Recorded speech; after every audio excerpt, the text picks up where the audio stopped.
Pronto. Começou. Bora lá. Então, vamos tocar o barco daqui mesmo, né? Bom, dizia eu que os Vedas... Então, as escrituras védicas, meu professor de Vedanta fala assim, há 5.000 anos, um ser humano se sentou na frente de um mestre e questionou certas coisas, né? O que ele questionou? As dores humanas de sempre, né? Por que eu sofro quando as pessoas vão embora, por que eu sofro quando as coisas não saem como eu quero. Se você for ver o nosso sofrimento, foi sempre o mesmo há milhares de anos, né? Você não vai lembrar de um dia que você sofreu porque o seu computador travou. Nossa, naquele dia foi o pior dia da minha vida porque o meu computador travou. Você não lembra disso. Mas você lembra do pior dia da sua vida que às vezes o teu pai te falou alguma coisa que te magoou, né? De alguém que faleceu, né? De algo que você escutou. Geralmente é de alguém que te fez algo. Nunca é sozinho. Ah, é porque aquele dia eu tropecei numa raiz de árvore, de boca no chão. Você até ri dessas coisas depois. Mas quando envolve relações, é o que... Né? E desde então o sofrimento do ser humano é esse. São as relações humanas. Os apegos, né? Por que o outro tem eu não tenho. Então, assim, por isso que os ensinamentos védicos, quando você lê eles 5.000 anos depois, parece que você está vendo algo atual. É intemporal e não resolveu ainda desde lá. Não resolve, porque, que nem eu falei, é que nem a questão da ayahuasca, né? Que eu falei, a gente não sabe quem a gente é como ser humano. A gente tem uma expectativa baseada no que a sociedade põe como um ser humano. Por exemplo, o que é sucesso para as pessoas?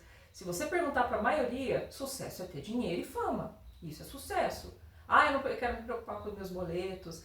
Ah, então a pessoa fala, não, tem que ter saúde também. Porque sem saúde não adianta, você não vai usufruir do dinheiro. Então sempre está ligado a essa expectativa daquilo que é vendido para nós nas redes sociais, no cinema, na TV, né? E não é, né? Às vezes, poucas pessoas, e geralmente as que já têm uma certa idade, e que muitas vezes está até no fim da vida, que consegue realmente responder essa pergunta, o que é sucesso, né? Que não tem nada a ver com conquistas materiais. E aí por conta disso que a gente não consegue se enxergar. A gente não sabe quem a gente é, então a gente fica tentando nos moldar, só que nunca vamos conseguir, porque é inalcançável esse ser humano criado pela nossa sociedade, esse ser humano perfeito. Mercadológico. Mercadológico, o puro suco do capitalismo. Eu tava até pensando nisso, né? Nada por acaso, tudo por acaso, né? E acreditar assim que eu não posso falar assim, nunca vivi um sistema comunista, né? Então não sei se é bom ou não. Ninguém. Assim, pelo menos no Brasil.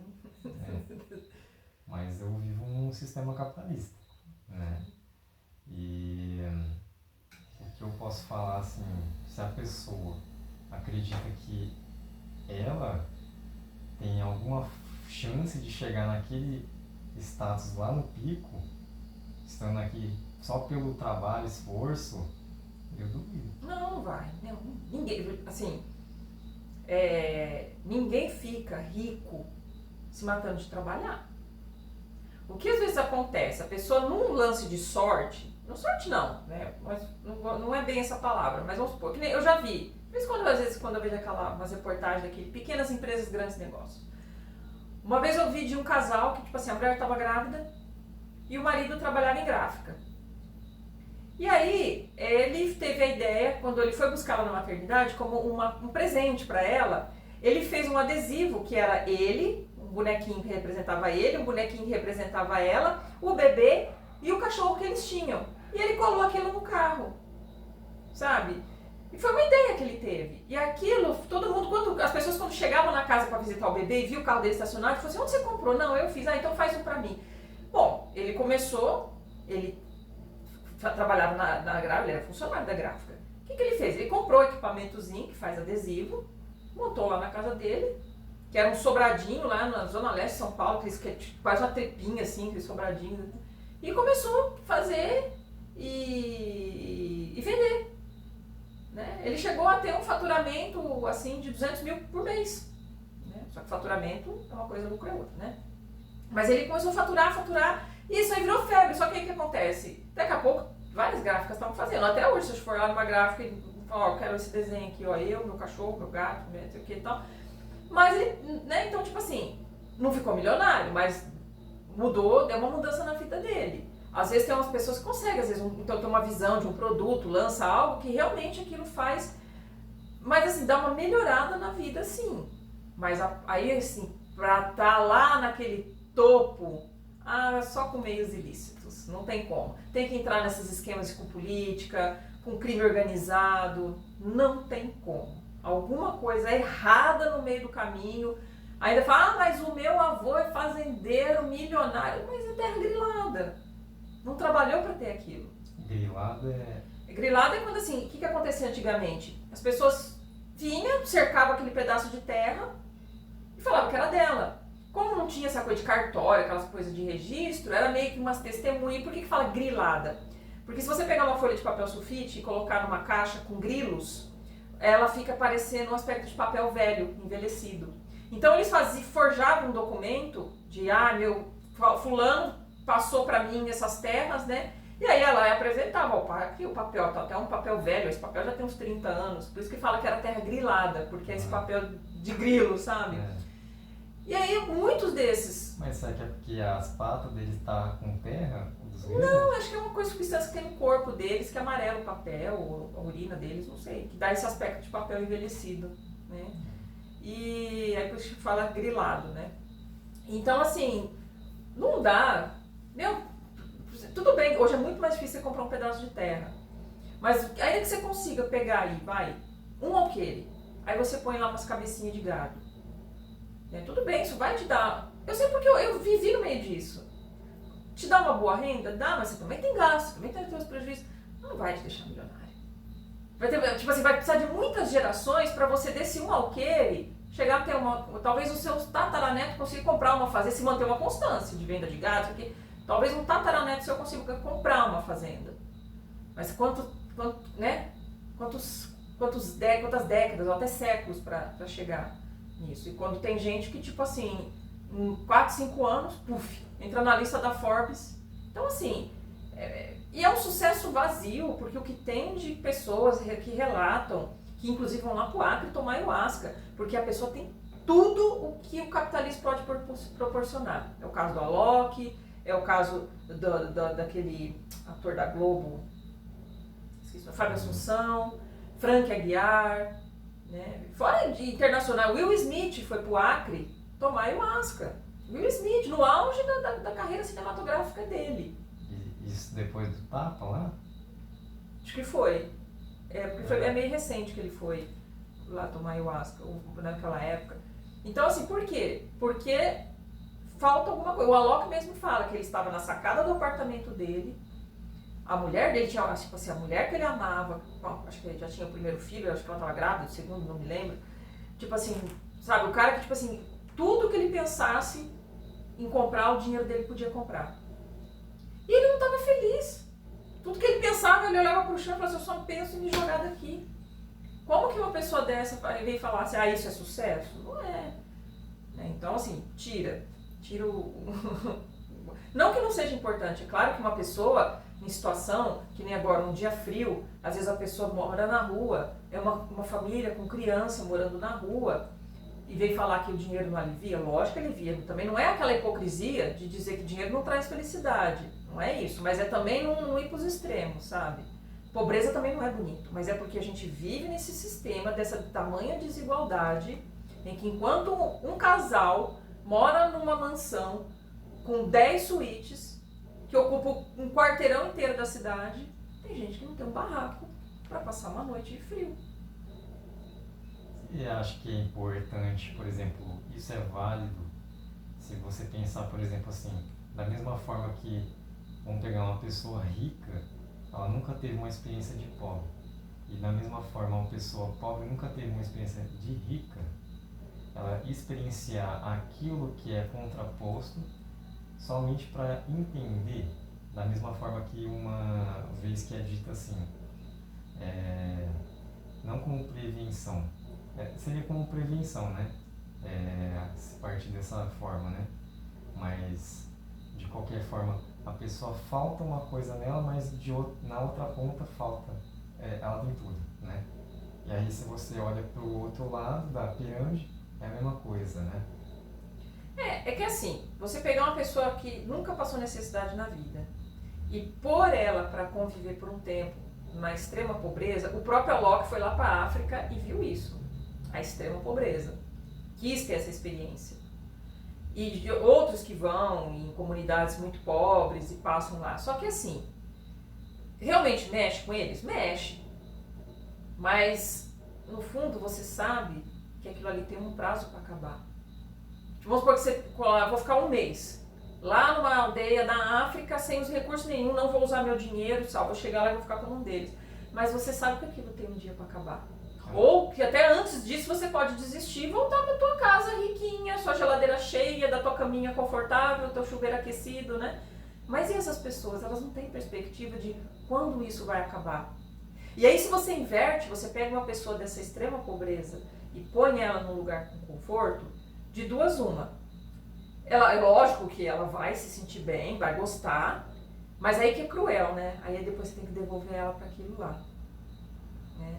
Ou aquilo até assusta ela. Eu falo assim, por exemplo, os indígenas que eu trouxe para cá, você viu que eles não se acostumaram. E lá é uma vida, perante os nossos olhos, de extrema pobreza. Né? Assim, na aldeia não, a aldeia tem muita abundância. Então na aldeia tem a comida plantada, tem a comida da floresta, tem a caça, tem a pesca, né? Então assim, na aldeia aí tem a tecelagem, que produz a própria roupa, porque lá no Acre, aquela região é divisa com o Peru, então tem uma época que faz muito frio mesmo, então eles tecem aqueles ponchos, aquelas roupas. Mas hoje eles já compram, inclusive o pessoal de aldeia vai na cidade e compra. Mas assim, mesmo eles vindo pra cá, você vê, por que eles não se acostumaram? Porque tinha obrigações. Lá é o tempo da natureza. Então, tipo assim, amanhã nós vamos plantar amendoim. Né? A gente vai plantar amendoim, que agora está na época, vamos plantar. Só que aí começa a chover. E não dá para plantar um amendoim hoje, tá com chuva. Vamos então, tem algodão colhido, a gente precisa separar o caroço, né, a semente do algodão do algodão. Vamos fazer isso. Tem um tabaco ali também, vamos fazer um rapé e tal. Então assim, sabe, não é aquela coisa, não é que nem a gente que pode estar chovendo, canivete tem que ir lá trabalhar. Se você é um funcionário contratado para plantar amendoim, você vai debaixo de chuva plantar amendoim. Aí eles não, tipo assim, não. Né? Agora, aí 2 dias depois a chuva parou, afinal, agora a terra está encharcada. Se plantar o amendoim agora, ele vai apodrecer. Então agora não dá para plantar o amendoim. Mas dá para plantar macaxeira. A terra tá boa, né? Vamos plantar macaxeira. Então vamos plantar. Então eles vão no ritmo da natureza. Por exemplo, tem um horário lá que é insuportável de pernilongo. E não é esses pernilongos que a gente está acostumado a ter aqui. É vários tipos de bicho que entra pelas fibras da roupa. Então o que faz, né, nesse entardecer? Em volta da fogueira, os bagulhos se batendo assim, pá, jogando coisa lá para fazer fumaça e contando história, e dando risada, e tomando caiçuma, que também tem lá... Mandioca? Caldo da mandioca, caldo do amendoim, aliás, é um leite de amendoim, eles pegam o amendoim verde, bate, faz um leite de amendoim, e aí fica lá contando história na fogueira e tal, porque não tem o que fazer. Você não tem como você nessa hora, vou meditar, não consegue. Então você tem que, né, passar. E você vai ficar brigando com os bichos, você vai ficar envenenando o teu corpo passando repelente? Não, aquilo faz parte. Depois daquele horário já diminui, né? Aí sim, vou fazer cantoria. De repente eles invocam, vamos tomar Nishpan, que é a ayahuasca, né? Vamos tomar Nishpan. Um grupo resolve tomar Nishpan, outro grupo não quer, alguns vão dormir, outros vão e tal. Então assim, sabe, é uma coisa que... acho que isso é o comunismo, porque é um sistema que ninguém tem as obrigações, mas todo mundo sabe que para aquilo tudo funcionar, algumas obrigações têm que ser feitas. Alguém tem que plantar, tem que colher, tem que caçar, tem que produzir, Mas, na verdade, esse tem que é diferente do nosso, porque não é aquela coisa do tipo... eu tenho que acordar às 5 da manhã, porque tal hora eu tenho que sair, porque eu tenho que deixar filho na escola, porque eu tenho que ficar lá 8 horas no meu trabalho, sabe? Não é isso. E não estava previsto essa frente fria que chegou, e a gente ia fazer tal... Não, então agora a gente não vai fazer isso, a gente vai fazer o que dá para fazer no frio, é isso. Agora esquentou, não estava previsto. sabe? E tá tudo bem, ninguém se desespera, ninguém fica, né? E é um ritmo de vida que não precisa de relógio, você só precisa observar a natureza. A natureza tá toda hora informando, se vai esfriar, se vai esquentar, se vai chover. Isso conecta com a ideia do Veda, porque a questão aqui, a gente pode ir conversando, só que a nossa âncora é sempre uma pergunta, que seria a questão do propósito, né? O que nós viemos fazer. E da mesma forma que, por exemplo, vamos pegar aquela minoria da elite, lá na ponta da pirâmide, se vocês já têm um hectare cheio de árvores, e mesmo que uma pessoa conquistar o terreno e plantar uma árvore, ela não vai nunca chegar aos pés daquilo, será que a forma, não só a forma, é tudo éter, mas só difere a forma. Então, a melhor forma de um indígena aceitar seria sendo indígena, e a mesma forma da pessoa que é branca é aceitar sendo branca. Da onde vem a origem? Sim, não é questão de aceitar, é questão que, assim, por exemplo, no caso deles, por que eles não se adaptaram aqui? Porque eles tinham que se desconstruir, entendeu? É quase isso, sabe? Porque meio que deixar de ser indígena para se tornar branco, porque assim, para eu entrar nesse mundo capitalista, eu preciso seguir igual ele. Eu tenho que ter hora para acordar, eu tenho que ter hora para almoçar, eu tenho que ter hora para dormir, eu tenho que produzir independente se eu estou doente, se eu estou triste. Uma pessoa morreu, é 5 dias de luto, não importa quem morreu, é só 5 dias, no 6º dia você volta a trabalhar. Então, assim, é uma desconstrução. Assim como para viver lá, imagina você também ter que se desconstruir do tipo assim, esquece o relógio. Esquece. Por exemplo, teve um que contou pra mim que eles chamam a gente de Nauá, né? Os brancos, os não indígenas, né? Que tem uns Nauá que enchem o saco. Eles vêm aqui e falam assim, que horas que vai ser o trabalho do Nichipan, da ayahuasca, né? Eles querem que dê 1 hora pra pessoa. 9 horas. Entendeu? Aí a pessoa fica com o celular, já são 9 horas. Cadê minha agenda? Cadê? Ninguém nem começou, não fizeram nem a fogueira, e aí? Vocês são tudo desorganizados. Aí fala assim, vocês são tudo desorganizados. Que não sei o que e tal.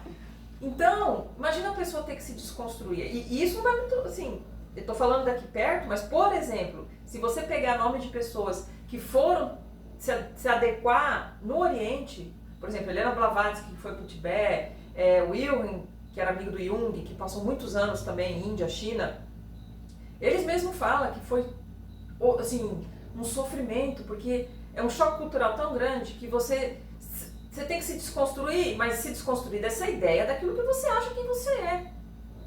E isso dói. No caso do indígena, não, mas no caso da gente ocidental, e quando eu falo ocidental, porque assim, os indígenas têm muito... Como eu vivo dentro dos dois mundos, né? Dos Vedas, do estudo do Vedanta, e dos indígenas. É muito parecido. Parece que os indígenas estudaram Vedanta ou tiveram uma participação nos Vedas, porque não é possível, como é muito parecido, dentro, lógico, da linguagem deles, na simplicidade que é a língua deles, perto da complexidade que é um Veda, mas talvez essa complexidade seja uma visão, inclusive, da minha ignorância, porque às vezes é tão simples quanto, né? E da gente se desconstruir para aceitar essas coisas. Já pensou você aceitar, para uma pessoa ocidental, aceitar que o tempo é uma ilusão? A Índia não está em guerra, né? Com nenhum outro país. A Índia, ela tem... como é que chama aquele país? Tem sim. Myanmar? Não. O Laos? Não. É da África? Não. É lá mesmo. Vizinho deles. Não vou lembrar agora. Mas tem um país assim que eles estão... Que é um país que inclusive tem... coisa nuclear lá. Arma nuclear. Esqueci o nome. Mas assim, fica aquelas farpas, sabe? Aquelas trocas de farpa, mas...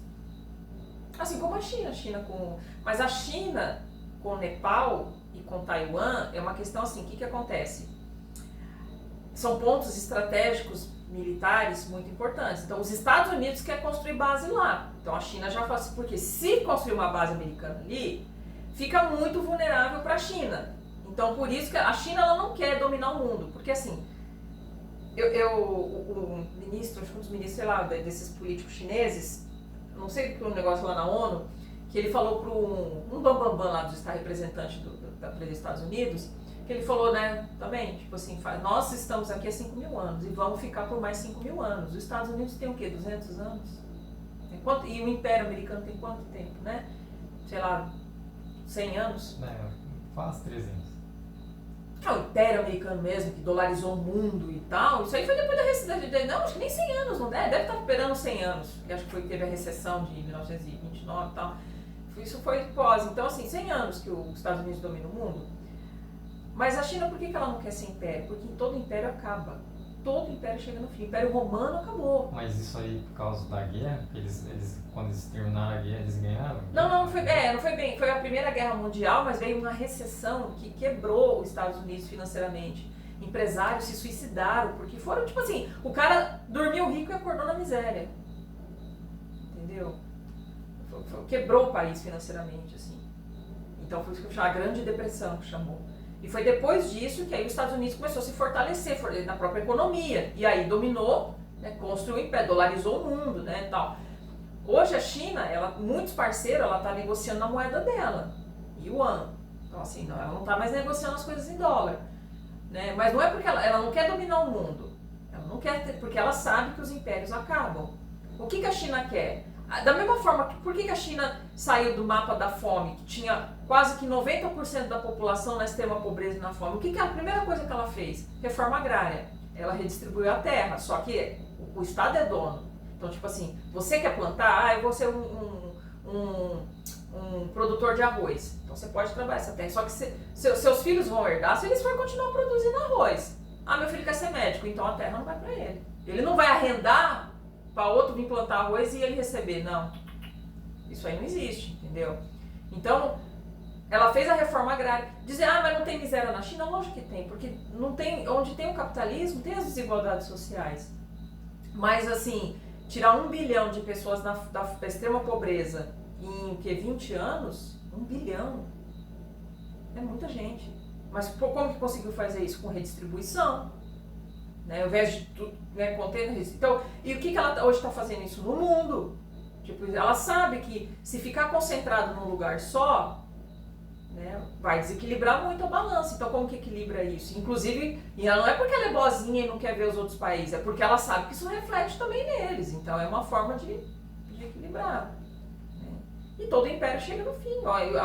Teve a época que o Império Romano, quem que diria que o império daquele que dominava o que até então eles achavam que era o mundo, que ia cair? Caiu. Império Britânico. Caiu. E agora é a vez dos Estados Unidos. Tudo isso aí vai, aos poucos, com as experiências, né? A minha, resumidamente, né? Eu passei por toda aquela trajetória, assim, né? Eu nasci é a mesma história do Buda. Né? O Buda, ele nasceu num palácio e não conheceu o sofrimento. Né? Aí quando ele sai, ele vê que existe o sofrimento. Né? E a cada... parece que vai sendo liberado aos poucos, né? Porque de uma vez não tem... Né?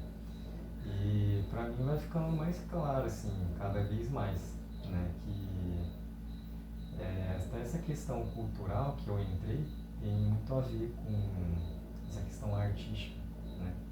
Artística cultural, né? Também com o desenvolvimento econômico, né? Por exemplo, a pessoa que é desculturalizada, ela vai pode ir se inclinar para o meio do crime, ou coisas... Ela começa a beber detergente. Não quer mais se vacinar. Então, né? E essa questão de dividir seria mais ou menos a pergunta, né? Seria dividir, você multiplica? Sim. Né? E também essa ideia de você dividir, que vem daquilo que a gente estava conversando no início, né? A questão do sonho coletivo, sonho individual, ela até aí tudo bem, né? Eu acho que é uma regra universal, né? Não tem como, é uma regra matemática, né? Só que, de certa forma, se a gente voltar lá pro início, todo mundo errou. E também tá, de certa forma, todo mundo também tem a sua sombra, Sim. ou tá segurando o seu osso próprio, né? Claro. Então, a resposta simples que me vem é simples, só que é muito difícil. Porque é como a gente falou desde o início, a gente não se incomoda com um smartphone falhando, mas sim com algo emocional. Está ligado diretamente com o espírito. Sim. Né? E toda essa maquiavélica capitalista, ela serve para maquiar, mas não esconde do invisível, o invisível, né? Que ela é invisível aos olhos. Né? Então, você, Sandra, estaria disposta, sabendo de tudo isso, colocar em prática e até mesmo você conceder coincidente, qual é o nome da palavra? Reconciliar até com a pessoa que a pessoa que você imagine assim, a pessoa mais horrível, o Bolsonaro aqui na sua frente. Essa é a pessoa que você tem que reconciliar para salvar o mundo. Sim, mas aí exatamente. Por isso que Jesus disse, amai os vossos inimigos, porque amar os amigos é fácil. Amar aquelas pessoas. E quem são os nossos amigos? Será porque que é nossos amigos porque realmente a gente considera pelo que eles são ou pelo aquilo que eles nos oferecem? Né? Será que quando você não tiver nada para me dar em troca, ainda assim eu abro a porta da minha casa, te recebo? Né? Será que quando aquela pessoa que sempre quando eu preciso de alguma coisa me ajuda, será que o dia que ela falar não pra mim eu vou manter a mesma amizade? Então isso a gente tem que também tomar cuidado, né? Quem são? Quando o amigo chegar e falar, olha, eu não tenho pra onde ir, eu não tenho um centavo no bolso, eu posso ficar aqui na sua casa? Isso é amizade, né? E aí, essas pessoas que nem, vamos dizer, o Bolsonaro, é aquela frase que assim, aquela pessoa que menos merece amor é que mais precisa. Imagina que sofrimento que não deve ser um ser humano nesse tipo. Uma pessoa que só destila ódio, que semeia desigualdades, assim, semeia discórdia. Olha o que trouxe o país. Olha o nível das pessoas que hoje elas... por exemplo, minha irmã até que mandou pra mim negócio eu não sabia, é um comediante que acho que faz peças teatrais de comédia e tal, e ele faz assim umas sátiras, inclusive com cristianismo, com política e tal. Há pouco tempo atrás, lá do Rio de Janeiro, um ônibus atropelou e matou a esposa e o filho. Eles estavam numa bicicletinha elétrica, acho, né? Ele morreu. E aí a minha irmã mostrou pra mim, falou, assim, o cara de luto, foi uma tragédia, e as pessoas, o comentário das pessoas falando assim, bem feito, agora você vai pagar tudo que você fez para Jesus. Você acha que Deus, Jesus, é algo que quando vê um cara fazendo piada com o cristianismo, fala, esse cara, eu vou te... As pessoas são tão pequenas que elas diminuem Deus do tamanho delas, até menor. Elas conseguem fazer o divino ser tão medíocre quanto elas, a ponto de achar que um ser da qual elas mesmas falam que é puro amor... Brinquedinho aqui, ó. Meu Jesusinho aqui. Isso, meu Jesusinho. Você não mexe comigo não, hein, ó. Eu vou matar tua mulher e teu filho agora, peraí. Sabe, tipo, é isso. Olha como é medíocre. Aí, tipo assim, quando eu vejo esse tipo de coisa, eu nem consigo sentir raiva dessas pessoas. Eu sinto é pena. Pena mesmo, sabe? De olhar e falar, deve ser uma pessoa que sofre muito. Porque se é isso que ela consegue pôr pra fora, da boca pra fora, é isso que tá dentro dela. Se ela só tem veneno e ódio dentro dela, ela não pode ser uma pessoa feliz. Pode mesmo. Ela não vê a beleza, que nem eu falo assim, eu saio de casa, até a trajetória do meu trabalho, eu sei aonde tem cada árvore que vai, cada época do ano, dá as flores. Agora é as paineiras. Então já tem uma parte ali da rua que o chão fica coberto de flores rosas. Rosinha. E aquela rosa mais escura, que tem uma que é a rosa mais clara, da cor da sua cama, e tem uma que é uma rosa mais pink, assim, quase dessa cor, assim. E aí agora depois que que é as paineiras, vai vir os ipês. Aí começa também, né? Começam os ipês brancos, depois vem os ipês rosas, roxos e por último os amarelos. E assim, eu passo pelos locais e às vezes eu olho assim numa calçada, vejo de onde tem uma árvore, num canteirinho da árvore, um tipo de flor. Aí eu vou voltar lá, vou roubar uma muda, vou arrancar uma florzinha e vou plantar. E aí eu fui pensando, será que uma pessoa que fala um negócio desse consegue ter essa percepção? De estar parada no semáforo, escutar o canto de um sabiá e procurar onde que está esse passarinho cantando, que gostoso. Daí, ao invés de ficar, tá parado, trânsito, aí, não, eu vou procurar, tipo assim, o que esse passarinho está cantando, né? Ou então tem uns lugares que eu paro no semáforo que tem, assim, árvores plantadas, que sempre tem um que fica olhando, cadê aquelas florzinhas hoje não abriram? Pra mim isso é felicidade, pra mim isso é um estado de ser, assim, de abster dessa coisa que me obriga a estar todo dia saindo no meu horário, de cumprir essa tabela do capitalismo, mas aí eu fico pensando assim, uma pessoa dessa, que só vê isso, imagina a hora que ela estiver no leito com câncer, numa cama de hospital. É tipo o ateu agora gritando pra Jesus. O ateu é uma coisa assim que eu acho até meio que engraçado, porque assim, você falar que não acredita em algo, tudo bem, tipo, você não acredita e acabou. Agora, quando você quer convencer os outros, eu já acho que você acredita sim, você só tem uma mágoa. É melhor o ateu do que o hipócrita evangélico. Prefiro. Mas só que tem muito ateu que também é hipócrita. Aquele ateu chato que ele quer te convencer, tipo assim, que você tem que parar de acreditar no que você acredita. Por quê? Então, assim, pra mim essa pessoa não é ateu. Essa pessoa, ela um dia acreditou, ela se frustrou e ela decidiu não acreditar. Não é uma pessoa que, tipo assim, por exemplo, eu não acredito que o espírito Sandra, quando existe um espírito da Sandra, eu acredito que existe um espírito que está vivendo neste exato momento essa experiência como Sandra. Quando esse corpo morrer, a Sandra acaba.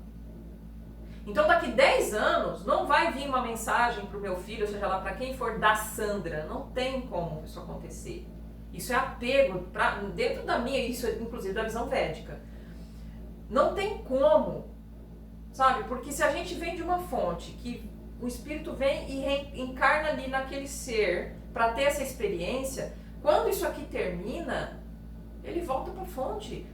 Claro, com a experiência adquirida aqui, mas sem mais a identidade, é só um personagem. Eu tô lá no palco do teatro como Sandra. Quando essa peça acabar, meu espírito vai ser um outro personagem numa outra vida, que pode sim trazer resquícios da Sandra, daquela experiência. Mas não quer dizer que vai ser. Então, assim, quando fala pra mim assim, o fulano psicografou, eu não acredito. Só que assim, tem gente, principalmente uma mãe que perdeu um filho, tem pessoas que precisam acreditar porque é um conforto para elas acreditar nisso. Então eu não vou tirar isso delas.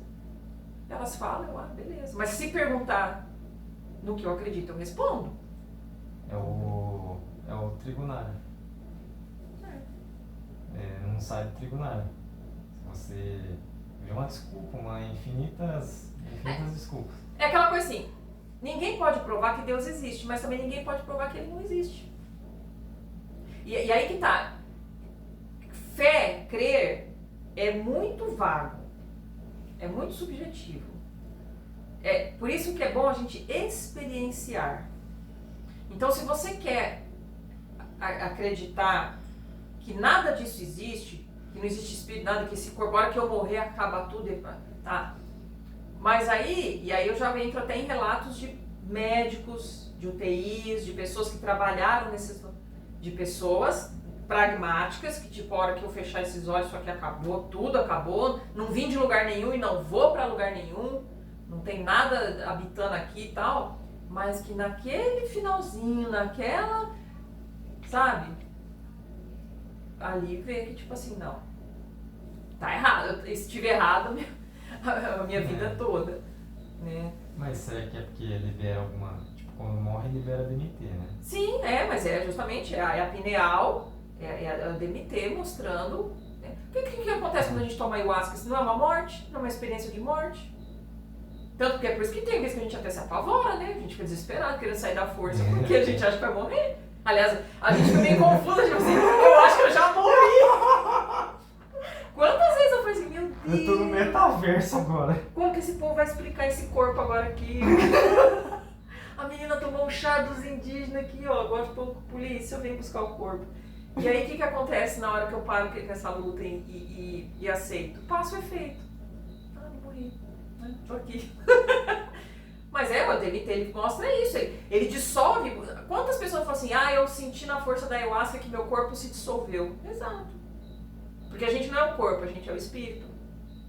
Aí se você, por isso que eu falo, então quando você tem a experiência, diferente de acreditar. Se eu falar pra você, que nem quando eu falei pra você do Vipassana, você tinha uma ideia. Você ter tido a experiência do Vipassana é outra coisa. Eu nem imaginava que a comida era boa. Nossa senhora, que comida boa. Assim, que é bom ficar em silêncio. Assim, Sandra, é que tem... Só que você começa a reparar o quanto você também julga as pessoas, porque assim... Isso. A pessoa que tá mastigando, a pessoa você começa assim, cara, essa pessoa mastiga barulho, que barulho, bom, né? Porque naquele silêncio do refeitório, você só escuta os... Eu tive esse aprendizado no primeiro Vipassana. Eu sou fruto daquilo que eu jogo nos outros, eu também tenho em mim. Tem lógico eu que tenho em mim. Tem, lógico. Aí lá eu senti na pele, assim, é incrível, porque, assim, você fala assim, tudo bem, você deixa pra amanhã. Aí quando você sente, aí arrepia lá dentro mesmo, lá no fundo. Aí você começa a reparar e fala, cara, aquele ali... É eu. É eu. É eu. Porque eu tô olhando ele, por exemplo, aí você fala assim, por exemplo, pô, toda vez aquele cara joga um negócio no cesto de lixo, cai fora e ele não volta pra pegar. Mas aí pode ser que hoje você faça isso, mas lá atrás você vai lembrar, fala, cara, mas teve uma época que eu era assim, eu jogava no chão. Ou não parava para reparar se realmente caiu dentro do lixo e tal. Então aquilo que você vê no outro é porque tem em você.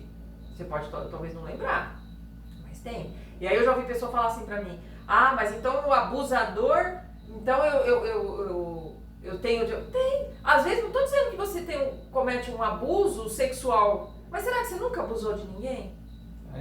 Só muda a escala. A escala, a proporção. Entendeu? Será que você nunca mesmo abusou de ninguém? Da boa vontade de alguém? Da inocência de alguém? Né? De uma situação que você ali tirou um proveito? Tudo bem que você podia estar numa situação também que... Né? Mas se você... E aí o silêncio faz a gente refletir nisso. Sabe o que veio pra mim? Agora eu vou falar. Eu vou falar de mim, ó. Eu vinha na minha cabeça falando assim, não, você é inocente, Henrique. Você é inocente. Aí, quando eu tava voltando pra casa, eu falei, mano, não é possível que isso aqui, porque eu acreditava, não, deve ser uma espírita santa que me acompanha, não sei o quê. Cara, não é possível, isso aqui é coisa da minha cabeça. Eu que criei isso pra eu me afofrizar, pra me achar que eu não sou parte desse mal do mundo, né? Acho que é. E aí quando a gente está em silêncio, é isso que o silêncio mostra. Os primeiros dias, por que é o mais conflitante? Porque o primeiro, o segundo e o terceiro dia, tudo é o outro que me irrita, é o outro que não faz, é o outro que não sabe mastigar, sempre é o outro. O que você tá procurando? Minha garrafa. Tá ali, ó. Não, sua garrafa tá ali apoiando o seu. Não, aqui tem água ali. Nossa, tem duas igual? Bem dupla. Então, os primeiros dias é só se você se irritando com os outros, não é? Reparando nos outros. No meu foi o Vipassana inteiro. Tinha um cara que não parava de gemer. O apelido dele ficou João Gemidão. Ele só gemia. O cara não parava de gemer, juro pra você. Não parava.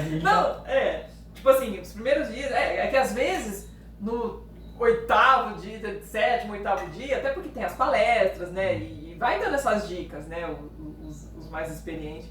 E aí você começa a pôr luz sobre esse canto escuro, que até então você só tava tipo assim. E aí quando você limpa, você fala, na verdade isso aqui é um espelho, né, eu tava vendo o reflexo do fulano, mas é o meu.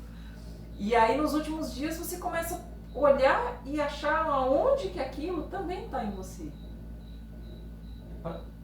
Tem uma ideia, tem a ideia da não localidade na física quântica, né? Que, por exemplo, aqui é como se fosse um metaverso. Aqui pode ser que aqui é um edifício em um outro metaverso. Sim. Aqui é um edifício com várias pessoas correndo aqui, sei lá. Você já ouviu falar da ideia da não temporalidade? Sim. Que a gente, depois que morre, a gente pode reencarnar em uma linha do tempo do passado? Tipo, 1700 anos de Cristo. Sim. E pra mim, quando eu vi isso aí, eu fiquei, caramba, eu nunca parei para pensar nisso. Porque pra mim era assim, eu reencarnava, tipo seguindo a cronologia reta. É. Não que voltasse, assim, que era um... Tipo, Então, na verdade, o que acontece? Justamente, né, o tempo, ele é a quinta dimensão. Né? A gente tem a primeira dimensão, a segunda dimensão e o tridimensional, que é a terceira dimensão. A quarta dimensão é o tempo. Não, a quarta, acho que é o éter, né? O éter e o tempo é a quinta, uma coisa assim. Porque são coisas, por exemplo, uma lesma, para ela só existe uma dimensão. Ela não tem ideia de altura. Ela só tem de linear. Né? Aí tem uns certos bichos que ele tem a ideia de altura, mas não tem de profundidade. Ele reconhece a linha e a altura, mas ele não tem profundidade. Por exemplo, a visão de um cavalo não tem profundidade. Né? O cavalo não enxerga em 3D. E tem pássaros que enxergam uma profundidade, coisas que nem a gente enxerga. Dimensões assim, sabe? É o morcego, olha a percepção do morcego. Então, aí entra numa coisa até mais real, é a mesma ideia. Que é tipo no mesmo lugar, só que diferente. De percepções diferentes. E aí, o tempo. É que nem, por exemplo, ele pega um indígena, um isolado, que não tem celular, não teve contato. O tempo para ele é o tempo da natureza. Então, para ele é dia quando amanhece. Não é 6 horas da manhã. Se é época do frio e o sol só sai às 7, 6 horas da manhã ainda é noite. Então, o tempo assim, nesse quesito dia. Agora, esse tempo de falar quantos anos você tem, né? Esse tempo de falar há quanto tempo você toma ayahuasca, não existe para ele. Não existe, até porque isso não faz diferença. Não faz diferença para ele. Esse tempo de passado e futuro. Né? Para ele, o tempo é isso. Eu sei que quando eu ponho a macaxeira, é depois de 13 luas que eu vou colher. Né? Quando eu planto o amendoim, são 8 luas para eu colher. E porque assim, o sistema globalizado pegou o dólar e o inglês. Só que na real, universal mesmo, seria a natureza. A natureza, ela que determina o tempo. Que nem agora, a gente é claro que o impacto que o ser humano causa, né, faz ter essas mudanças, mas vamos supor que nem nós já passamos por eras do gelo, né, e já existiam humanos na Terra e sobreviveram, né, então aqui são porque a gente enfrentou épocas de extremas secas, épocas de extremo gelo, épocas, né, da natureza, mas e por que sobrevivia? Porque sabia como é que fala? Se precaver, sabia ler todos esses sinais. O horóscopo já entendeu. Sim, com tudo, exato, inclusive dos astros. Aliás, esse tempo atrás, eu até mostrei com uns amigos meus, aquele cientista Miguel Nicoleles, que recentemente a ciência descobriu que o campo magnético do nosso sistema solar afeta nós como indivíduo e vice-versa. Você já assistiu aquele filme O Efeito Borboleta? Já. Então, coisas que parecem ficção, aí de repente a ciência vem e fala, olha, não é que o negócio é verdade? Mas o efeito borboleta, ele vem baseado no quê? Nos Vedas. Mas no caso de você, assim, se você mexe uma coisa do tempo, você mexe em tudo. Em tudo. Você mexe em tudo. E é que nem... Seria a resposta para quebrar o karma, né? Você quebra o karma de trás e da frente. Agora, essa questão de você reencarna no passado, é porque esse tempo, presente, passado e futuro, não existe. Não existe. Você assistiu o Planeta dos Macacos? Não é o 2001, né? Não, aquele antigão, que o cara de repente ele acha que está num outro planeta e aí ele descobre que ele está no planeta Terra, que ele vê a Estátua da Liberdade enterrada no mar, lá na praia. Acho que eu não vi, não. Não, você não viu? É um cara que ele acha que viajou no tempo, que é um planeta, né? Aliás, ele acha que ele viajou no espaço e que ele está no planeta e que os macacos são os humanos. Então a tecnologia é os macacos que dominam, né? Que chama Planeta dos Macacos. E aí tá lá, tô sabendo. Esse filme é da década de 80, eu assisti quando eu era criança, nunca mais, eu não assisti esses novos que tem aí. E de repente eu lembro da cena final, que ele tá no cavalo com uma mulher lá que ele conhece, apaixona e tal. E aí eles estão em cima do cavalo, andando na praia, e de repente ele se depara só com a cabeça da Estátua da Liberdade.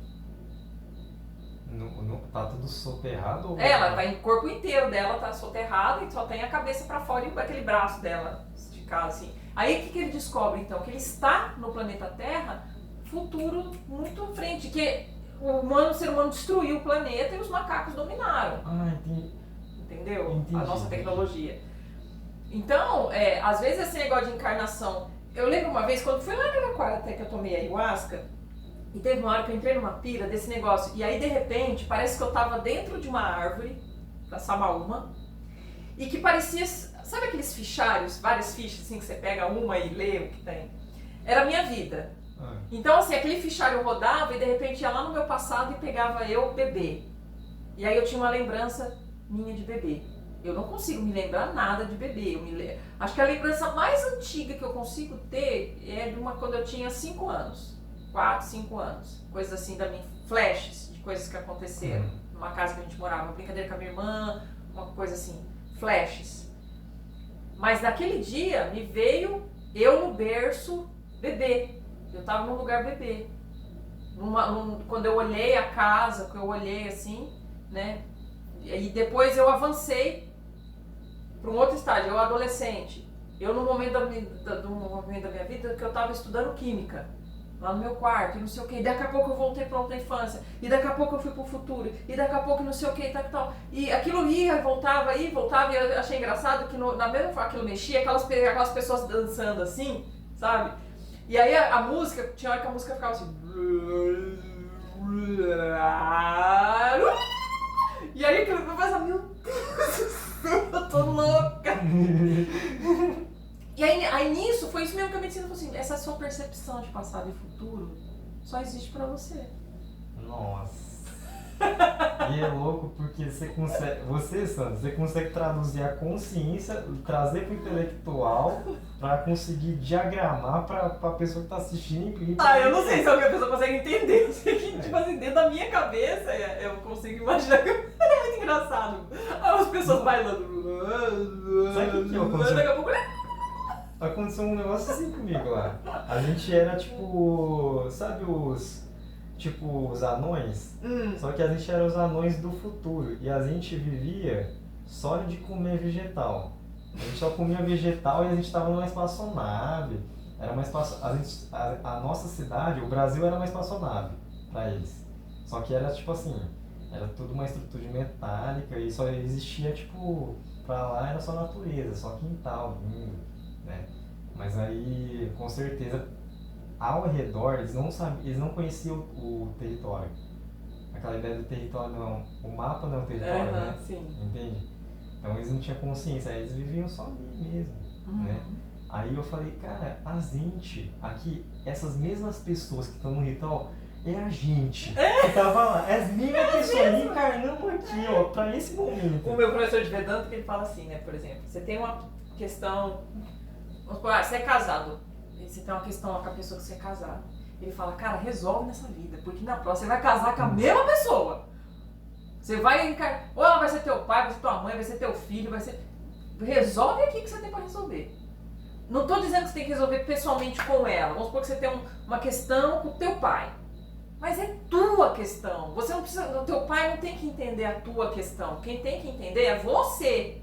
E transcender, passar isso, passar régua nisso e entender por que que isso acontece, por que que isso aconteceu, por que que me vem esse sentimento. E tá, sabe, tipo, você monta uma equação e você chega nesse resultado. Quando você chega nesse resultado, você para de olhar para aquilo e sentir dor. Não vai mudar o que fez ou deixou de fazer, só não te machuca mais. Então, aquilo é uma coisa que você tem que resolver com você. E aí, tudo que aquela pessoa fizer e você falar, não, mas agora não me dói mais. Ou, se na melhor das hipóteses, aquela pessoa também conseguir reconhecer e também transcender, melhor ainda. Entendeu? Mas se você fica dentro de você ainda nesse looping, você vai morrer com isso. E porque essa experiência do espírito não concluiu, tipo, igual lição de casa, tipo assim, não passou na prova, vai voltar. Porque não pode ficar pendências, né? Isso é uma coisa que os Vedas falam. Então, por que volta? Aí nessa coisa, mas não é mais a Sandra.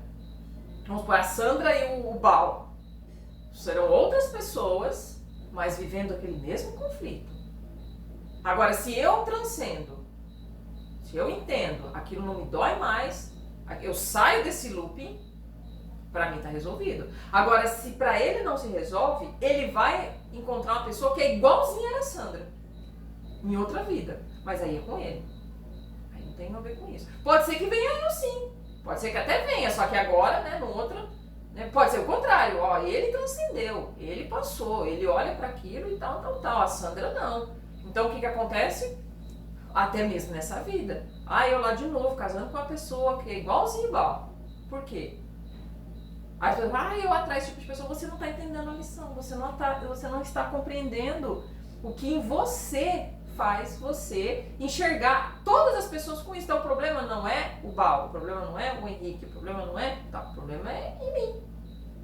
E quando eu corrigir isso em mim, não importa o que você fizer, eu vou te compreender, eu vou te acolher, não vou mais te julgar, mas é fácil fazer isso? A romantização, é aquele negócio, é o prazer e dor, né? É o samsara. E de qualquer forma, essa lei, né? Essa forma de... Até pra pessoa assim que... Ela continua presa, só que é um apego que... Como eu vou explicar?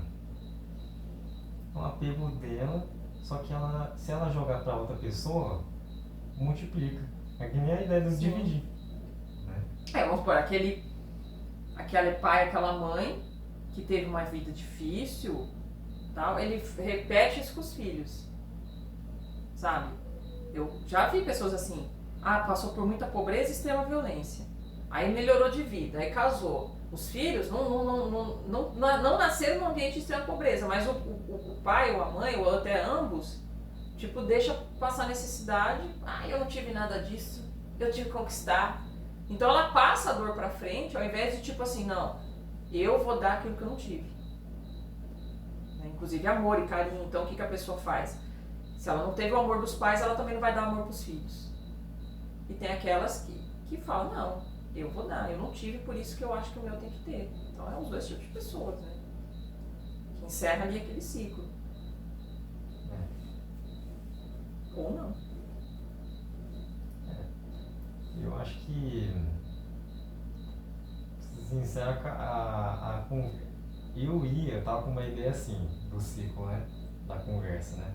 Que é uma coisa que me vem essa frase, né? Respeito, conduta. Né? Então, independente de como que a gente convive com tantas diferenças, de qualquer forma, todos nós somos diferentes em alguma porcentagem de margem. Então, para mim, como que cabe respeitar? Né? No convívio, a gente foi caiu o ego aqui e separou. Né? Então, com certeza tem pessoas que não querem ver porque dói. É muita coisa acumulada. Eu até entendo. Porque eu tentei ir lá cavucar, mas tinha hora que não dava mais. Tem que voltar para respirar. Você pode voltar, aí depois volta lá cavucar também. Sim. Né? É um mergulho muito profundo. Ninguém consegue fazer isso num fôlego só. Então, a conduta seria exatamente você... É uma filosofia que vem do Oriente, que eu aprendi com a minha família, que eu não preciso dizer se a comida tá boa antes de deixar ela digerir. Aí depois eu falo se a comida é boa. É aquela coisa, a pessoa nem provou e fala, não gosto disso. Você não comeu. Mas assim, essa questão de sociedade, é que nem eu falo assim, por exemplo, as formigas, né? A gente sempre tem problema com formiga cortadeira. lá no outro sítio, lá no Estrela Dourada, agora nesse sítio que a gente está. Mas aí por quê? Porque a gente é tão ignorante que a gente não compreende a complexidade desse sistema delas, que elas estão aqui há 50 milhões de anos. Tanto que quando eu vejo as pessoas falar, vou jogar veneno no buraco da formiga, eu falo, cara, a formiga está aqui há 50 milhões de anos. Ela tem um sistema organizacional de sociedade que se a gente aprendesse com elas, a gente parava o sofrimento assim, ó. Por exemplo, então a formiga cortadeira, ela tem lá, é uma cidade que tem embaixo, diversos milhares de túneis, e tem as câmaras, inclusive a câmara que fica a rainha, né, que produz outras formigas. E as formigas que nascem é meio que um sistema de castas. Então essa aqui vão ser as formigas, tem as formigas que são as que sobem nas árvores e cortam as folhas para cair no chão. Aí tem a casta da que corta as folhas que estão no chão. Aí tem a casta das que carregam até uma parte do caminho, porque depois tem uma outra casta que carrega até vamos dizer assim, a colmeia lá delas, né, o ninho delas. E aí lá dentro tem as que nunca vão ver a luz do sol, porque elas sempre vão ficar lá embaixo cuidando da rainha, cuidando dos bebês, né? Aí elas não comem a folha, elas pegam as plantas, que nasce um fungo nessas plantas e elas se alimentam desse fungo. Então seriam as agropecuárias lá, né? São as que cultivam esse fungos, né? E aí nunca uma formiga vai nascer e chegar lá e falar, quero falar com a rainha. É o seguinte, porque eu nasci nessa casta aqui, ó, que eu vou ter que ficar subindo em árvore. Eu não quero não. Eu quero ficar aqui, ó, cuidando de bebê. Não tem isso. Ela aceita a programação que veio naquela, ela não questiona a sabedoria universal. Ela faz aquilo com excelência e pronto. E o que a gente faz com sociedade? Como que precisa uma sociedade funcionar? Então precisa, vamos pegar no barco nem hoje. Ninguém está pedindo para a gente voltar para a Idade das Pedras. Não é isso, né? Vamos continuar tendo carro, celular, então assim, a gente precisa de quem vai lá buscar o minério, né? Para trabalhar na mineração. A gente precisa daquela pessoa que vai beneficiar esse minério para ele virar uma barra de ferro, ou sei lá, barra do que for, e depois de outras pessoas que vão transformar aquilo e outras que vão transformar, até que chega no ponto do cara que vem, né, e vende isso pra gente.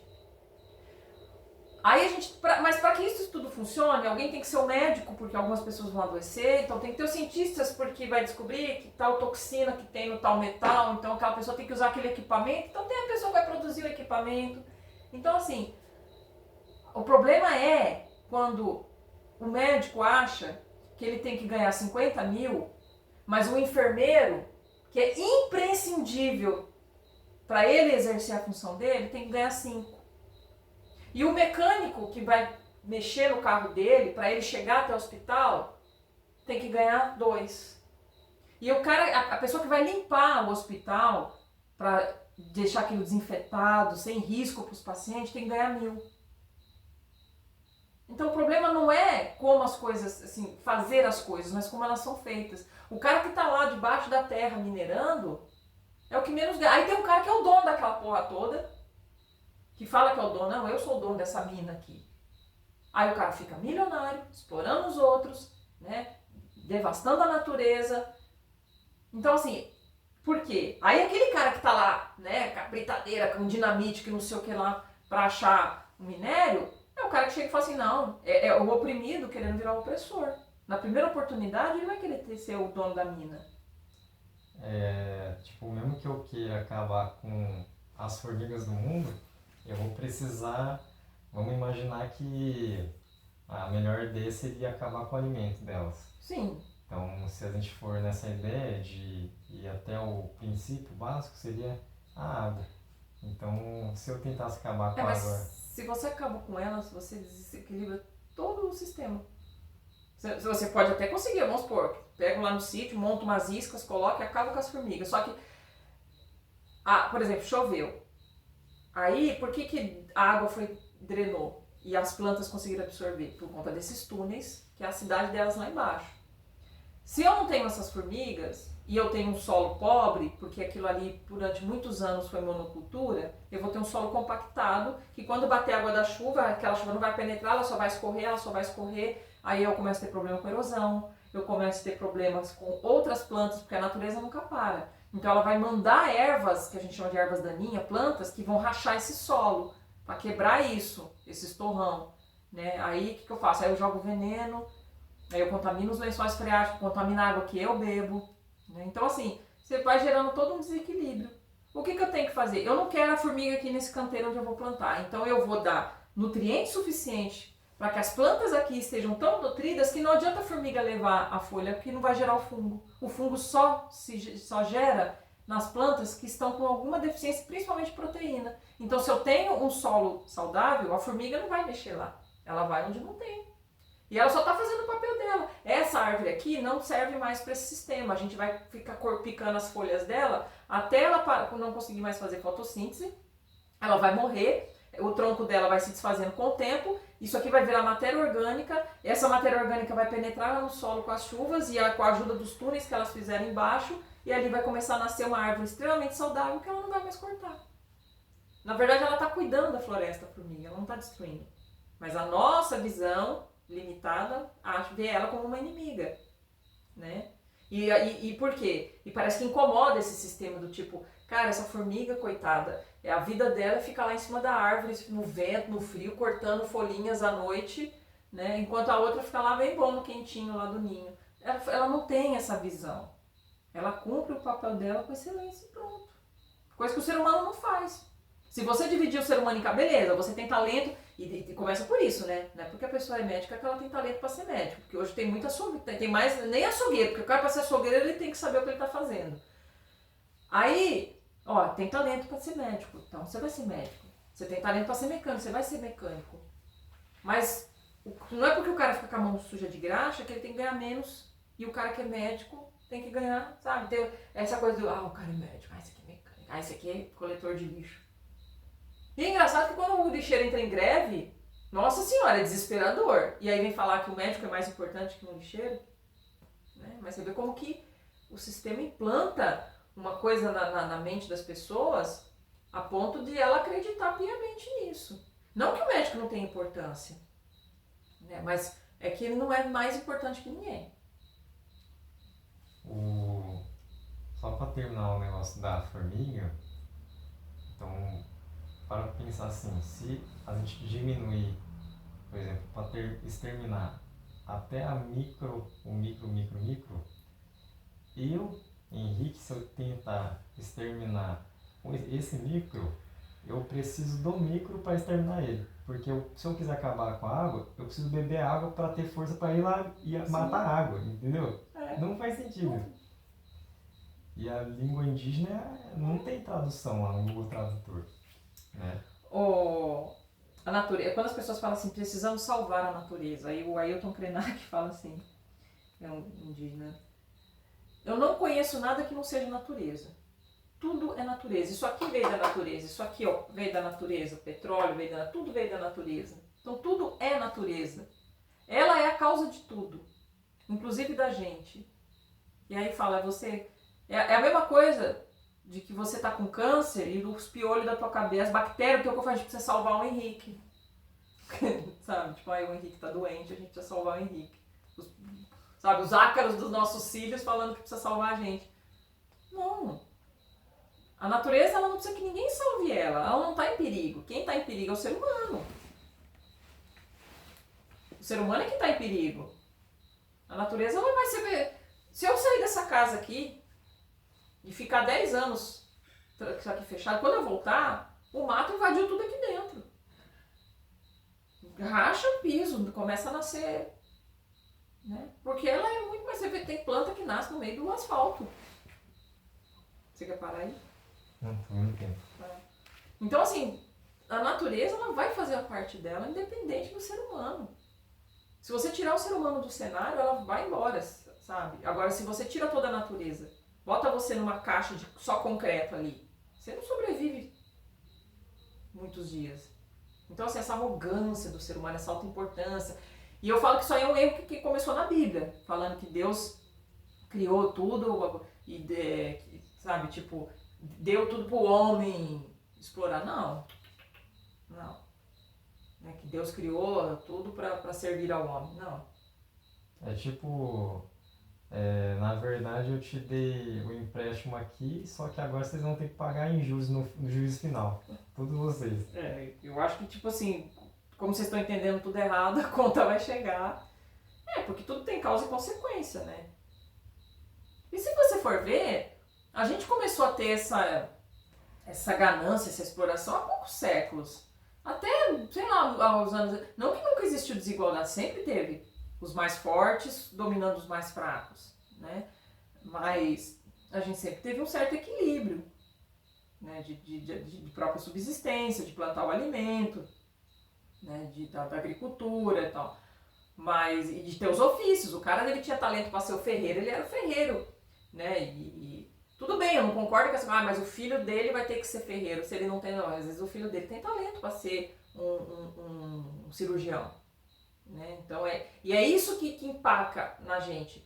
Aí o cara que é médico, e o filho dele não tem talento nenhum para ser médico, às vezes tem talento para ser o ferreiro, mas o cara não admite, não, meu filho vai ficar todo suado, sujo, batendo martelo em aço quente, né? E aquele cara que veio, ele vai ser o... Então, sabe, enquanto essa mentalidade pequena dominar o ser humano, a gente nunca vai ser uma idade de ouro, vamos dizer assim, como sonho, né? A perfeição. Não tem como com essa coisa tão pequena, né? De achar que é o que eu quero.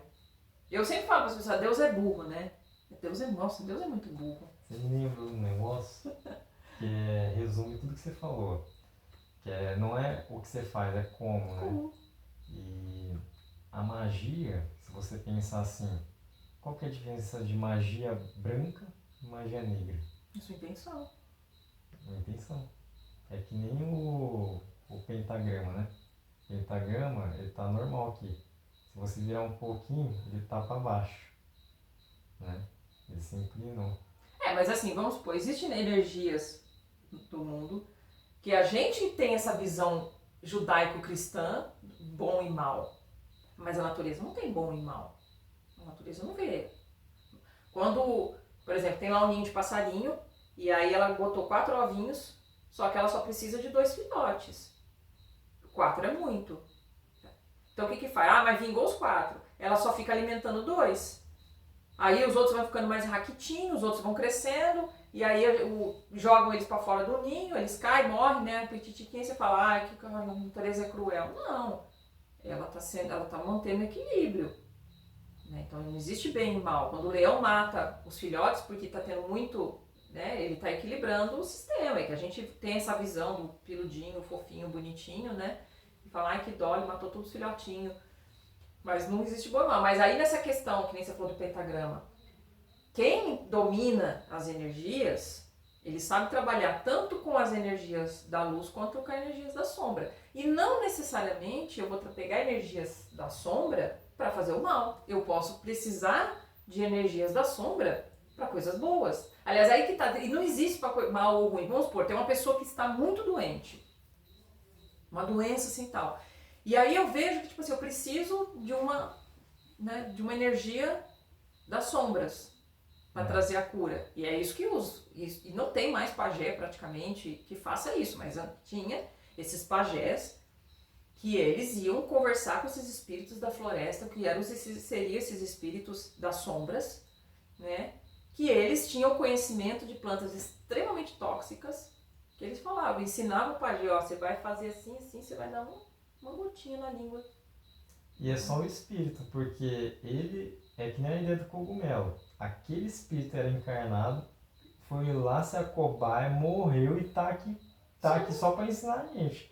A missão dele agora é ensinar. Pessoal, não tome esse negócio, ou tome dessa forma. Exatamente. É que o tabaco, os achaninca, o tabaco é extremamente tóxico. Por que o cigarro tem um monte de substância lá? Tudo aquilo é para neutralizar a substância mais tóxica que tem no tabaco, que não é só tem a nicotina, como tem mais 2 substâncias que, tipo assim, é veneno para nós. Ela mata a gente em poucas horas. Mas ela também, tanto que para os runicuins a palavra veneno e remédio é a mesma, chama Rau. Escreve D-A-U, mas fala Rau. O D quase com som de R, sabe? Rau. Por quê? Porque é na dor. Então assim, o que os achaninkas fazem? Eles pegam o tabaco puro e eles vão pilando e faz uma, como é que fala? Uma pasta bem, bem escura, mas de pura tabaco ali concentrado. Eles pegam a ponta de um palito, assim, como se fosse um palito de dente, um gravetinho muito fino, eles mergulham naquele líquido, a pessoa põe a língua inteira para fora, eles fazem um risquinho na língua e a pessoa põe a língua para dentro. Teve um antropólogo que eu li o livro dele, ele fez essa experiência lá no Peru com os Axanin, que ele falou que é a morte, é a experiência da morte. A hora que aquilo começa a queimar a boca, aquilo sobe, parece que os olhos estão pegando fogo, o corpo inteiro parece que está pegando fogo, fogo mesmo. Ele achou que estava que ele estava em chão, que estavam queimando ele vivo. E aí, só que assim, não fica horas. E aí vem aquela coisa e de repente esfria de uma vez. E aí é um frio que parece que te enfiaram no gelo.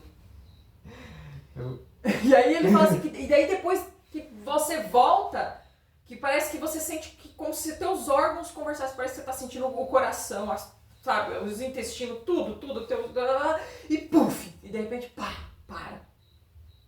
Aí, se você tem alguma doença no corpo, ali você começa a expurgar. Aí vem diarreia, e vem vômito, e vem choro, e sai secreção pelo nariz, sai secreção pelo ouvido. Secreta tudo. Depois de sair, até a doença que estava lá não aguentou. Não fica nada. Se tiver um vírus, uma bactéria que não é para estar lá, ela vai sair tudo. Só que assim, é um expurgo que... Só que se ele errar nessa dose, a pessoa morre.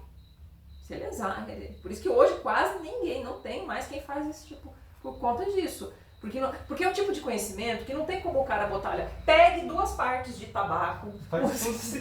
Faz tudo sentido, Sandra. Tem que ser ensinado, tem que pegar a pessoa ensinar e falar, ó, é assim que faz, e nananana, e tem que ser feito nesse alinhamento do céu, quando tiver aquela estrela, sabe? Aí as pessoas desdenham disso, falam, é pseudociência. Não, é uma coisa que o Siddhartha Ribeiro, que é um cientista, ele fala. O problema da ciência é a arrogância dela, que ela acha que só ela é ciência. Você acha que uma coisa dessa não é ciência?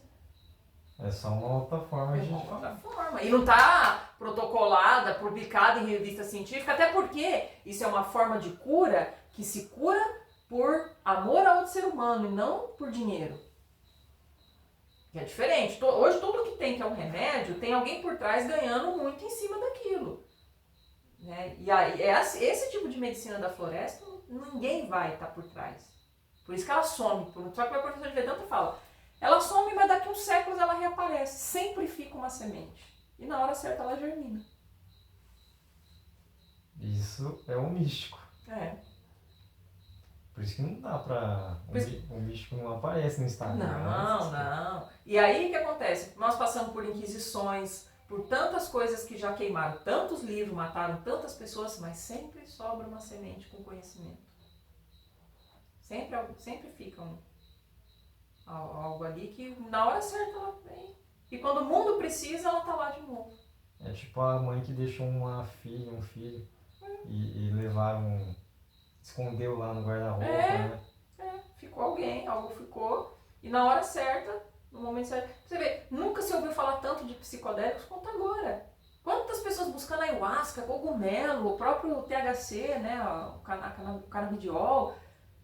E por quê? Aí quando você vê, que nem esses comentários dessas pessoas, para uma pessoa que está passando por um momento de dor, você fala, cara, eu várias vezes pensei em parar de servir ayahuasca. Eu falo, que coisa, não, porque...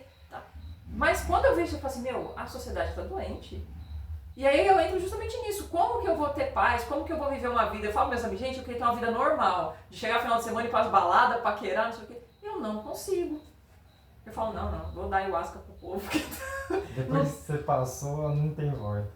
E tipo assim, e não tô dizendo que, olha como eu sou importante, não é isso não, muito pelo contrário. Eu sou o burrinho puxando a carroça. Nossa, sangue do céu, você cortar o cabelo aqui, ó, nessa altura, você vê a Trinity. Você é a Trinity, Uma vez eu me fantasiei dela, uma festa fantasia, porque na época tinha saído o segundo filme, né? Eu fui vestida de Trinity. Ocrinho. Eu peguei um ocrinho lá em casa. Eu já tive o cabelo daquele jeito. Nossa, e eu... Essa cortadinha. Eu fui depois ainda Ah, vai amanhã seu tapetinho. Bem. Não sei, agora eu... a última pergunta que eu vou enviar para você é... Se você fosse a Sandra, o que você diria para ela?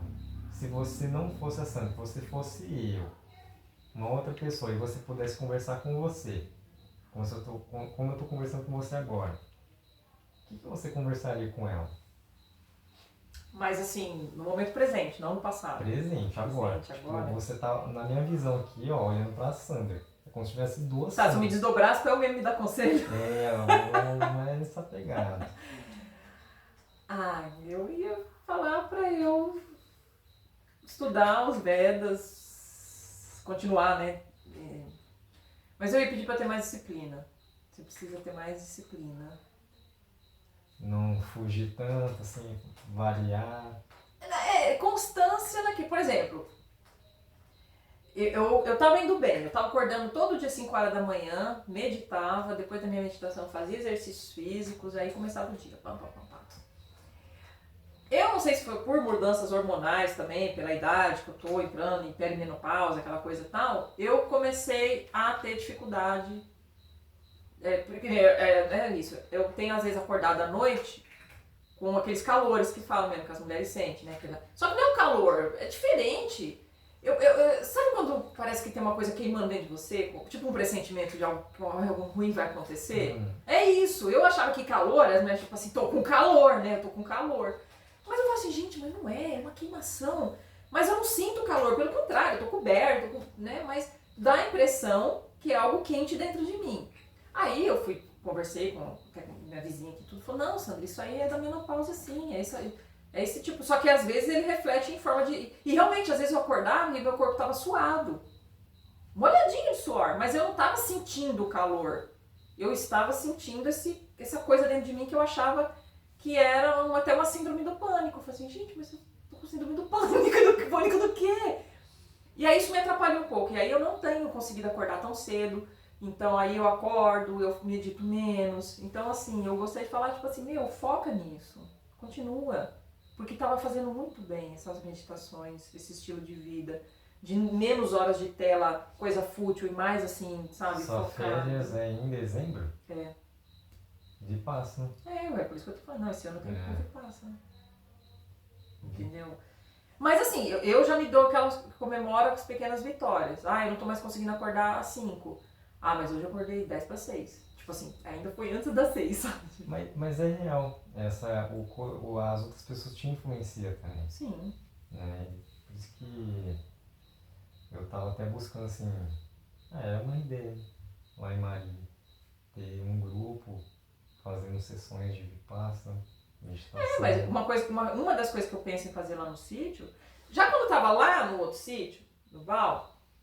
Eu até falo com meus amigos, sabe, o que mais me chateia com ele não é nem tanto a questão de... Agrofloresta. Não, tinha também agrofloresta. Não, eu falo assim, não é a questão dele ter largado de mim e tal. Foi de tipo assim, ele era um cara que fazia todo esse discurso da comunidade, do olhar o outro, e, não sei, e de repente, cara, ele se mostrou que tipo assim, não, é o puro suco do capitalismo, quero dinheiro, quero grana, e quero tipo assim, o mínimo esforço, o máximo de recurso, quero viajar, quero ficar matando de trabalhar, né? Então assim, e aí ele prefere deixar aquilo lá abandonado, do que então pelo menos deixar que seja pro MST, que ele tem a hipocrisia de visitar assentamentos, sendo que ele então podia falar assim, pessoal, tá lá, são 5 alqueires, vai produzir comida, gente, vai lá plantar.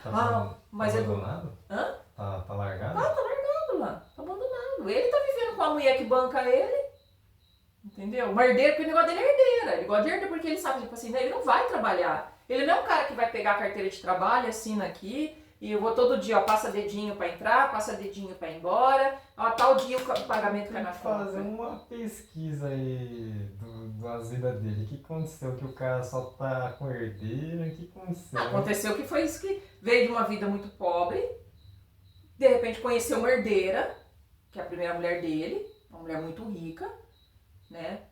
Lógico que ele não ia perder essa oportunidade, casou com ela, e foi viver uma vida, trabalhava, mas assim, ele trabalhava, que ele fala, ele trabalhou lá na Bélgica, que ela é da Bélgica, ela é da linhagem de reis lá da Bélgica, o pai dela é conde. Ela abriu mão de ser condessa pra casar com ele, porque ele é plebeu.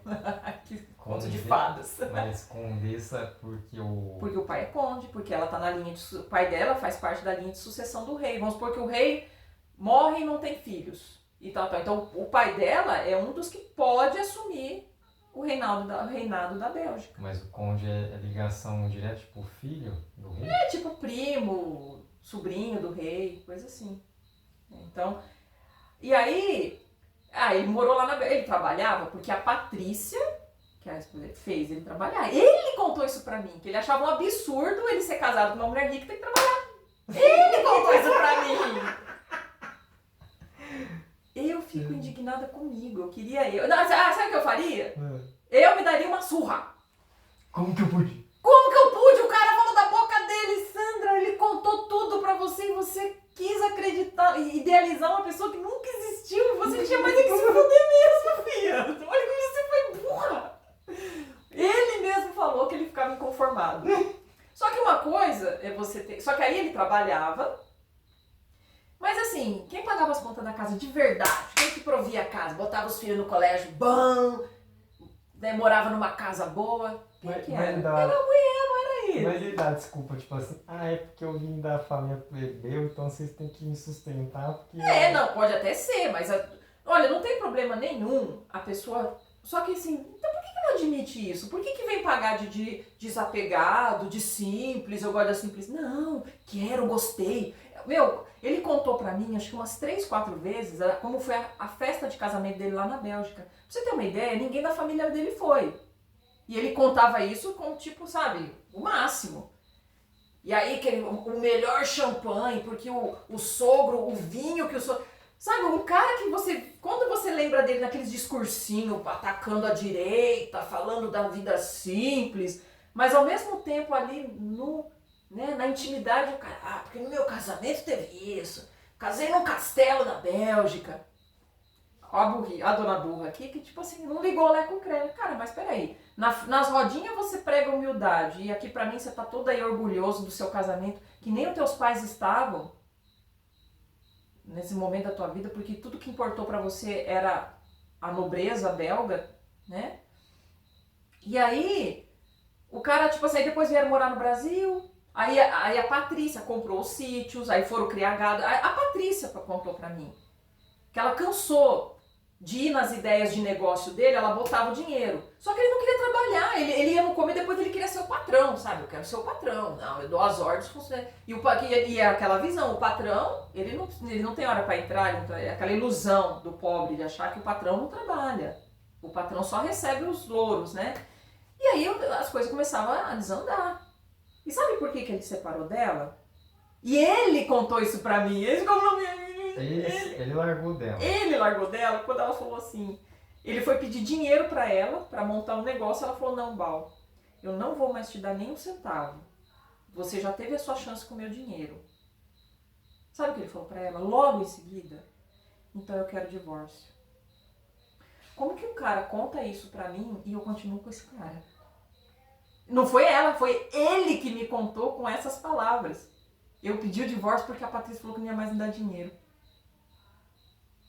Quando eu penso, eu falo assim, Sandra, mas merecia. Bate porque eu mereço. Eu merecia ter passado tudo que eu passei. Porque eu ouvi da própria boca do cara um negócio desse e achar que o cara ia ser diferente comigo, né? O porquinho voltou pra lá. Aí, só que quando... Aí, engraçado, ele pediu divórcio, mas continuou morando na casa dela. Só que é uma casa grande, ele foi pro quarto lá do fundo, né? Só que comia, quem que comprava comida? Né? Andando do carro, quem comprou foi ela, com a moto, que comprou com o dinheiro dela. Aí ele falou assim, não, eu peguei o meu acerto da empresa que eu trabalhei e comprei essa moto. Cara, você só pode comprar uma moto porque ela sustentava a casa e os filhos o tempo todo. Então ele podia pegar o dinheirinho do salário dele e pôr numa poupança. Porque as escolas dos filhos, a despesa da casa, a vida, né? O carro tava, vamos lá na concessionária escolher outro carro, vamos lá, e foi lá, escolheram, né, um Etios 0, tal. Beleza. Precisa de um carro lá pro sítio, uma Paraty tá bom, assim, né, tal. Então, mas ele não sabia o que era. Cara, como que eu vou pagar a prestação do carro mês que vem? Meu Deus, puta, o carro quebrou, cara, e agora? Nossa, eu vou ter que encostar esse carro na mecânica. Ele não tinha essas preocupações.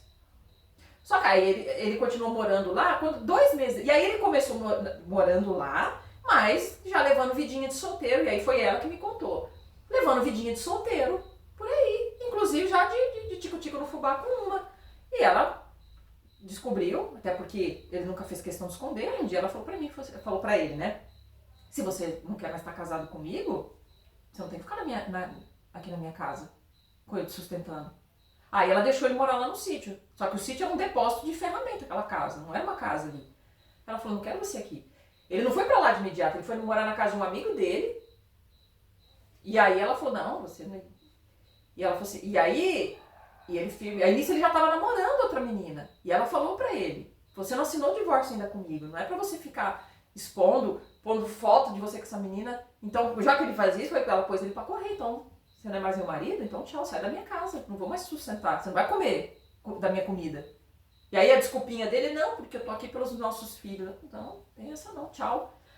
E aí ele acabou indo lá pro sítio. Só que aí, imagina um cara que tava acostumado 20 anos casado com ela, 20 anos. Não precisava se preocupar de onde que ia vir o dinheiro para comer, de onde que ia vir o dinheiro para pagar as contas. E de repente, zerou, secou a fonte. O cara que não trabalhava, só tocava... é isso que ele gosta de cuidar da herança dos outros. Então ele cuidava do dinheiro da Patrícia. Ela montava os negócios para ele tocar, ele tocava e tal, só que ele não dava conta, não tinha, né, o conhecimento suficiente, né, essa visão de empresário. E aí fudia com tudo e pra ela não ficar no prejuízo, né, aí foi por isso que ela cortou. Falou, não vou te dar meu dinheiro, não.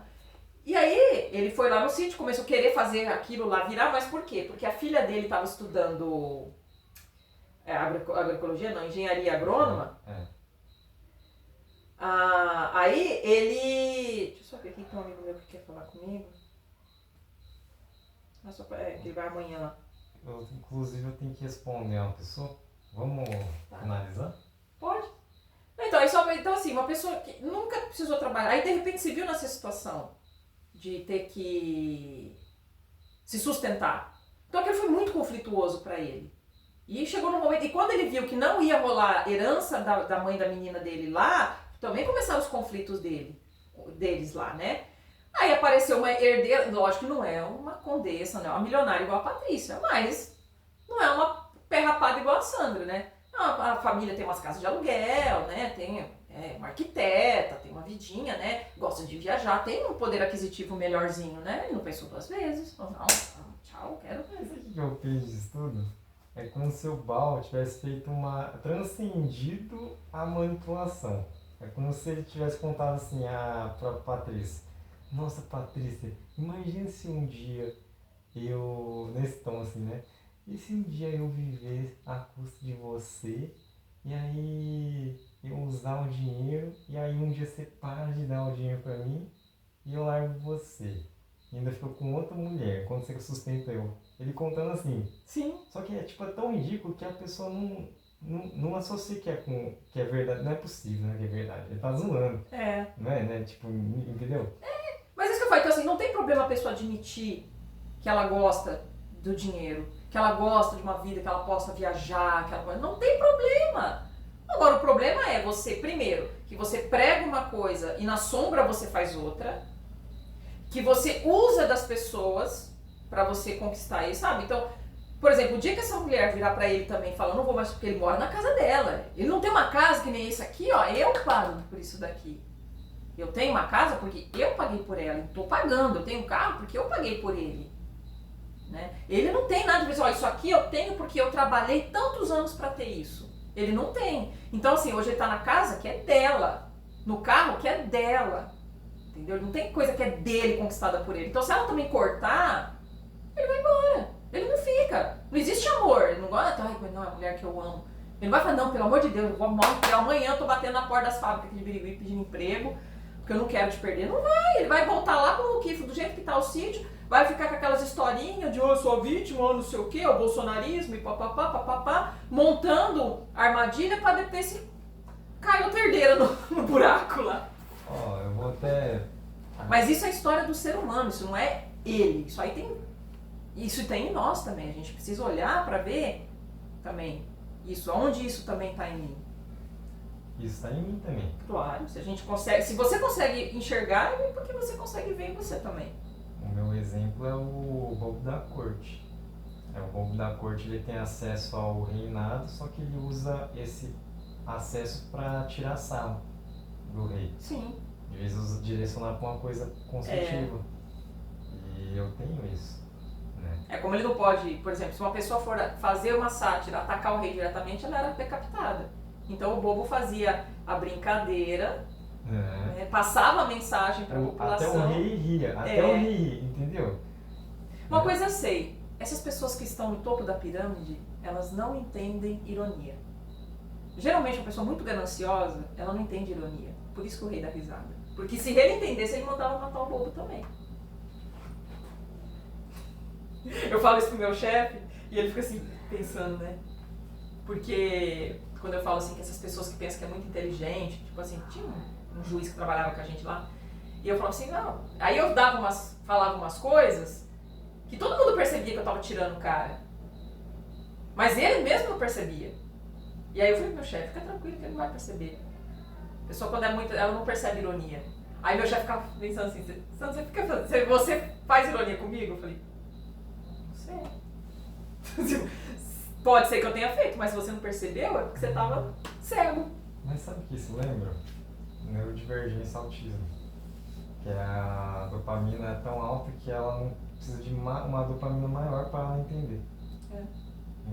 Não é? Tipo isso. Então, assim, é uma cegueira que a pessoa tá. Que ela se acha tão fodástica, tão alta importância, que ela pensa, essa menina não teria ousadia de falar isso pra mim. Ela tá brincando. Legal. Então o bobo é isso, o bobo da corte é isso. Bem, é isso. Muito obrigado. Muito obrigado, eu vou tomar um banho. Espero que tenha ajudado.